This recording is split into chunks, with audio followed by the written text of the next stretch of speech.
suis Laurent Bigorgne, directeur de l'Institut Montaigne, qui est un think tank créé en 2000 par Claude Bébéar et qui a pour mission, tout au long de la vie politique et parlementaire de notre pays, d'apporter des propositions qui vont à la fois aider à renforcer la cohésion sociale, mais aussi armer mieux la compétitivité de notre pays en Europe et dans le monde. Trois dates clés. En 2000, j'entre à Sciences Po comme chargé de mission, en charge d'un projet qui est celui du premier cycle de Nancy. En 2003, je deviens directeur des études et de la scolarité de l'institution, donc 3 ans après. Et ce parcours se termine en 2009, année où je rejoins l'Institut Montaigne, d'abord comme directeur des études et puis ensuite comme directeur de l'Institut. Je crois que la plus grande fierté, il y a deux fiertés que j'ai dans mon parcours professionnel. Ensuite, on a les fiertés qu'on peut, mais quand j'ai quitté la direction adjointe de Sciences Po en 2009, on devait tangenter les 20% de boursiers.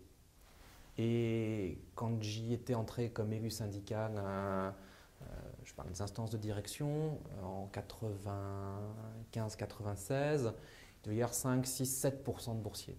Donc une première fierté, c'est d'avoir accompagné ce mouvement d'ouverture sociale de Sciences Po. La deuxième grande fierté pour ce qui me concerne, c'est d'avoir pu, au sein de l'Institut Montaigne, cette fois-ci, piloter une étude qui a été très remarquée durant cette année, qui s'appelle Banlieue de la République, et qui est une étude qui nous a permis de revenir sur Clichy et Montfermeil, donc l'épicentre des émeutes de l'automne 2005, et à la fois de revenir sur ce moment un peu tragique de notre histoire politique récente, tout en donnant des clés de réflexion sur l'éducation, sur le logement, sur la sécurité, sur la participation politique, sur l'engagement religieux.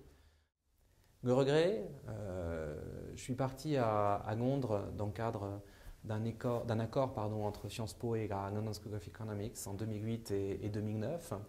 Je pense que j'aurais pu rester à Londres un peu plus longtemps et j'ai le sentiment d'être revenu un peu trop tôt en France, mais ça n'exclut pas qu'à l'avenir, à un moment ou à un autre, je puisse à nouveau goûter aux joies de l'expatriation et au charme qu'il y a à découvrir un nouvel environnement et à devoir aussi rehausser son niveau de travail et l'adapter à d'autres conditions qui sont nécessairement différentes, moins confortables que celles qu'on peut se fabriquer sur le sol de notre chère patrie.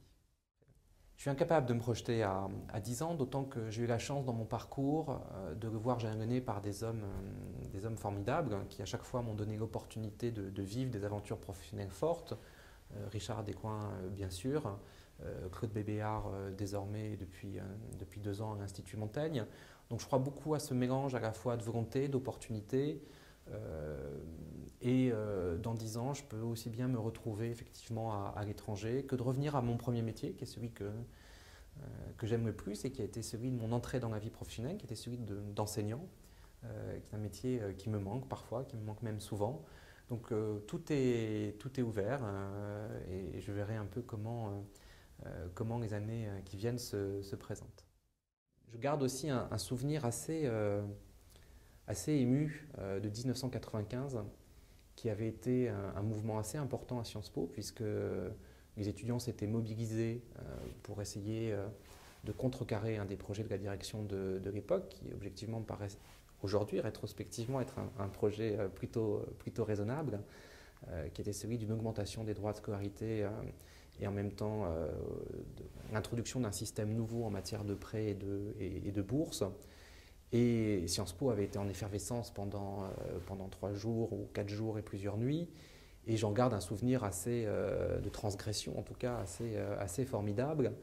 Et en même temps, je garderai toujours le souvenir de ces étudiants de Sciences Po qui étaient en bibliothèque entre chaque assemblée générale.